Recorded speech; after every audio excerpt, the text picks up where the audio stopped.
America is turning from the mere thought of the material advantage to a greater appreciation of the cultural advantage of learning. It is coming to be valued more and more for its own sake. People desire not only the intelligence to comprehend economic and social problems, but they are finding increased leisure is little more than time wasted in indulgence, unless an opportunity for self-development and self-expression has been provided in youth by the cultivation of a taste for literature, history, and the fine arts.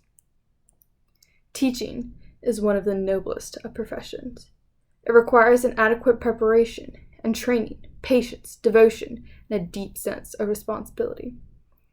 Those who mold the human mind have wrought not for time, but for eternity. The obligation which we all owe to those devoted men and women who have given up their lives to the education of the youth of our country, that they might have freedom through coming into a knowledge of the truth, is one which can never be discharged. They are entitled not only to adequate rewards for their service, but to the veneration and honor of a grateful people. The encouragement and support of education is peculiarly the function of the several states.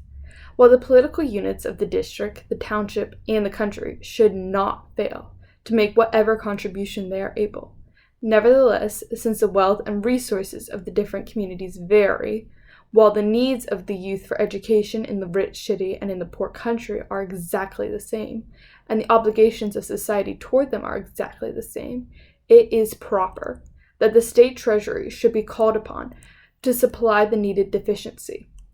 The state must contribute, set the standard, and provide supervision if society is to discharge its full duty, not only to the youth of the country, but even to itself.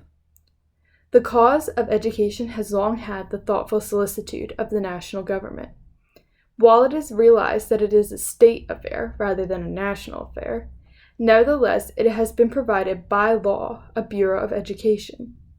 It has not been thought wise to undertake to collect money from the various states into the national treasury and distribute it again among the various states for the direct support of education. It has seemed a better policy to leave their taxable resources to the states and permit them to make their own assessments for the support of their own schools in their own way. But for a long time, the cause of education has been regarded as so important and so preeminently an American cause that the national government has sought to encourage it, scientifically to investigate its needs and furnish information and advice for its constant advancement. Pending before the Congress is the report of a committee which proposes to establish a Department of Education and Relief, to be presided over by a cabinet officer. Bearing in mind that this does not mean any interference with the local control, but is rather an attempt to recognize and dignify the importance of the educational effort, such proposal has my hearty endorsement and support. It is thus that our educational system has been and is ministering to our national life. The country is in the process of development. Its physical elements are incomplete. Its institutions have been declared, but they are very far from being adopted and applied. We have not yet arrived at perfection. A scientific investigation of child life has begun, but yet remains to be finished. There is a vast amount of ignorance and misunderstanding, of envy, hatred, and jealousy, with their attendant train of vice and crime. We are not yet free. But we are struggling to become free, economically, socially, politically, spiritually.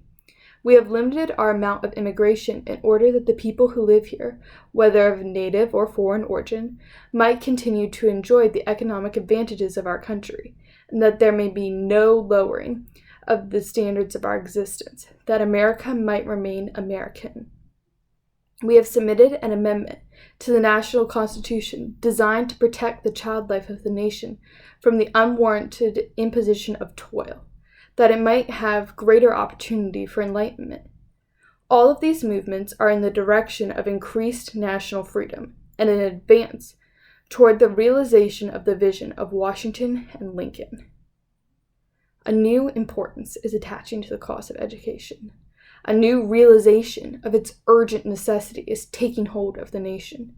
A new comprehension that the problem is only beginning to be solved is upon the people. A new determination to meet the requirements of the situation is everywhere apparent. The economic and moral waste of ignorance will little longer be tolerated. This awakening is one of the most significant developments of the times.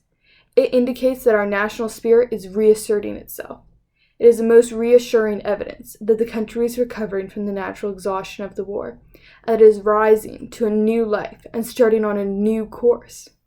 It is intent, as never before, upon listening to the word of the teacher, whether it comes from the platform, the schoolhouse, or the pulpit. The power of evil is being broken. The power of truth is reasserting itself. The Declaration of Independence is continuing to justify itself.